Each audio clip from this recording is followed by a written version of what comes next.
আপনারা শুনছেন সবাই যে মামুন বাড়ি চাইছে। বাড়িটা চাওয়ার উদ্দেশ্য কি? মামুন এটা ওর একটা মামুনের কাছ থেকে যাতে সরে যায় এই কারণে একটা প্লাস পয়েন্ট রাখছিল মামুনি। কেন কইছে, হ্যাঁ তুই আমার মা দেখতে পারস না, ভাই দেখতে পারস না, বাপ দেখতে পারস না, কাউরে দেখতে পারস না, খাবার দাওয়া দিতে চাস না, তোর বিয়ে করলে এরপর দিন তো আমার বাপ মারে দেখতে পারবি না, তাহলে তুই আমার ঢাকা শহর একটা 10তলা বাড়ি কিনে দে, তাহলে ওই বাড়ির ভাড়া উড়ায় আমার বাপ মা খাইব, আর তোর আমি কেতকুলির তলে লইলে আটমু, এখনই আদে কেতকুলির তলে লিয়া, তা কেতকুলির তলে লইলে তোর আটমু, আমার এই বাড়িটা করে দিল, এক দাদা বাড়ি রেজিস্ট্রি করে দিবি, এক দাদা তোর রেজিস্ট্রি করবো, আচ্ছা দিমু, আচ্ছা দিমু, করতে করতে কখন দিবি, জন্মদিনে দিব, দেয়নি,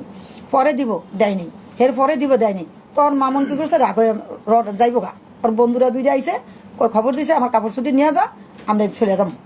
তখন কি করছে, ওই যখন রওনা দিছে তখনই মামুনের গাড়ির মধ্যে লাইলা মারছে, চুলো ধরে ধরছে যখন, আর এই খামচাটিয়া তখন মামুন জিদ্দের মাথায়